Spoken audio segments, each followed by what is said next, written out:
Imagine escaping war, believing you found safety. Then your life ends in the most unthinkable way. Just riding the train home, this happened to Iryna. Let me tell you that story. If you're new here, hey boo, I'm Jay Ebony.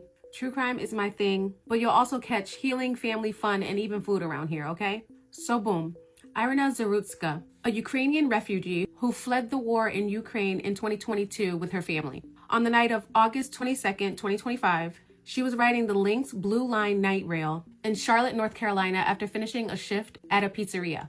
She boarded the train at East West Boulevard Station. Surveillance video shows that she boarded a train and sat in front of a man later identified as DeMarcus Brown Jr., who was 34 years old. 4 minutes later, after no dialogue, no contact, no speaking, he stood up and pulled out a knife and her 3 times, including once in the neck.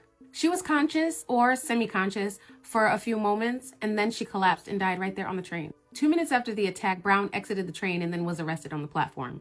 Iryna had studied art and restoration in Kyiv. She was working her way up at the pizzeria in Charlotte, taking community classes, learning English, saving for a car, and hoping to become a veterinary assistant. Her family describes her as kind, caring, and driven. As far as the suspect, DeCarlo, he had a prior criminal history, multiple past arrests, including 14 in Mecklenburg County, including armed robbery, burglary, and others. He was also diagnosed with schizophrenia, according to the family and others. His mother says that his mental health had deteriorated and that there were attempts, including involuntary commitment, but he was denied long-term care. For this particular matter, Brown was arrested and charged with first-degree murder in state court. He is also facing federal charges for causing death on a mass transportation system, and those charges carry potential for severe penalties such as the death penalty. There was a widespread outrage, especially over security on public transit, gaps in mental health care, how courts handle defendants with serious mental illness, and questions about criminal justice policy. Her family has demanded investigations in transit security failures. The surveillance video of the attack went viral, which both raised awareness and stirred debates about showing graphic violence. Random unprovoked attacks are especially terrifying because they shatter the sense of safety in everyday public spaces.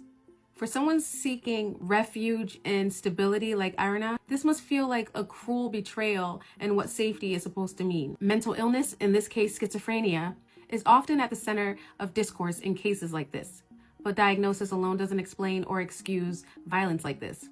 The key psychological issue on how untreated mental illness is how untreated mental illness, lack of support, institutional gaps, and social isolation can escalate risk. There's also the psychological trauma for bystanders, the community, the victims' families, compounded by watching the video or seeing the event. That can haunt people, especially when it's publicized.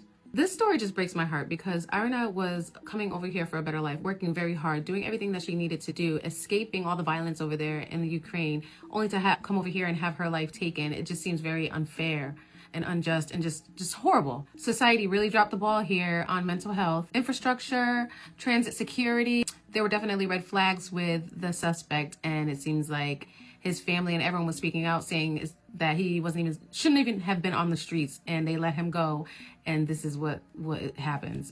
It could have been prevented, and it's just heartbreaking. And this should have never happened. I also worry about how publicizing this event may re-traumatize the family, which is very difficult to even think about for them. Maybe some good can come from the absolute worst, like sparring some changes because something like this went so public, some policy changes. If you would like to learn more about the story, you can watch news outlets like People, AP News, AI, or Al Jazeera. I'm not sure what that is, but they have full coverage on this. Charlotte transit authorities have released video, but trigger warning, very graphic. And then of course, local Charlotte stations are covering it. What do you think is the biggest failing in cases like this? Mental health services, transit security, legal system oversight, or something else?